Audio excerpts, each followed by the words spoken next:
breaking down, yelling at my parents, tears rolling down my face, a pencil slamming on the table. I sat at the table in a huff, blaming myself, thinking I'm stupid and I'm going to fail. Math anxiety is real. I have always been a smart student. I get math. I was fast at it. I could memorize the facts. I enjoyed learning and understanding in school. I was a pretty good student. However, when it did become challenging and I didn't remember the steps to how to do a problem, I would have meltdowns. I would get sick of the thought of failure or allowing someone to see that I had made a mistake. Through the course of the semester, we have had to do a lot of reflective thinking. How did we used to deal with math in elementary school? How were we taught?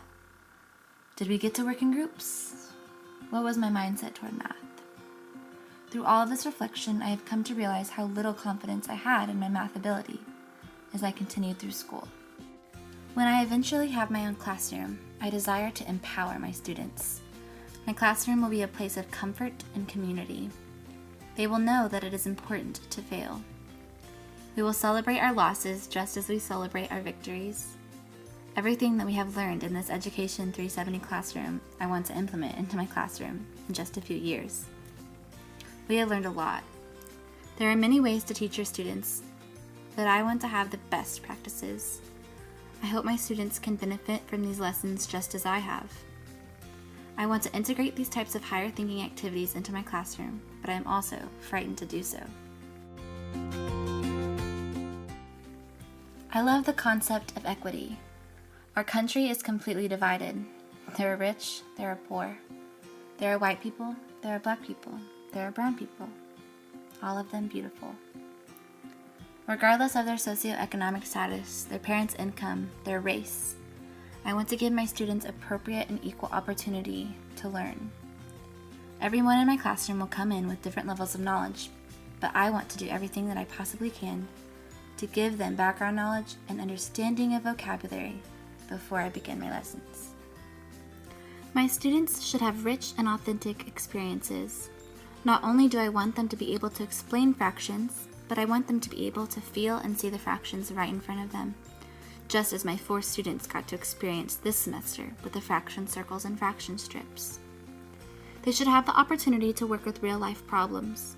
Concrete understanding turns into conceptual understanding. These connections are vital to student learning.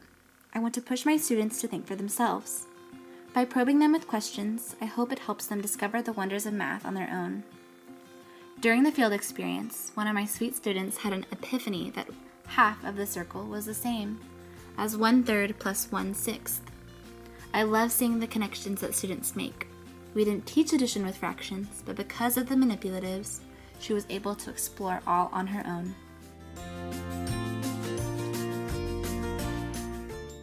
Not only do I want them to have tangible experiences, but I hope to use group work to help with communication and collaboration. As long as everyone in the group has a job, I strongly believe that the students will learn from one another. They will not be too afraid to ask questions. Students within the group will help the ones who don't understand yet. They are practicing social skills, taking turns, and taking responsibility for their learning. One of the most exciting things I loved implementing this semester was making the guided practice fun for the students. We used spinners and dice, and my kids did not even think they were learning by this point.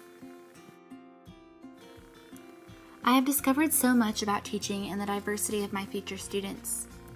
I used to only know about how I learned. I knew that I was a good student and wanted to do well. I struggled with perfection and wanting to get everything right and not always being able to do so. This course has led me to be more confident in my lesson planning abilities. I have been challenged to think more deeply for my students' sake. Taking this class has broadened my horizon to take on the perspective of every student. Every child that will come through my door will have a different background. Some will be fast, some will be slow, some will be a show-off, some will be discouraged, some will speak English, some will not. I want to include these children as much as I can. I hope all of the children come to me and I will be able to help them. In a few years, I hope to love my children dearly, and I can love them by teaching them the best way I know how. Through prayer, encouragement, preparation and collaboration, I hope to change my students' lives.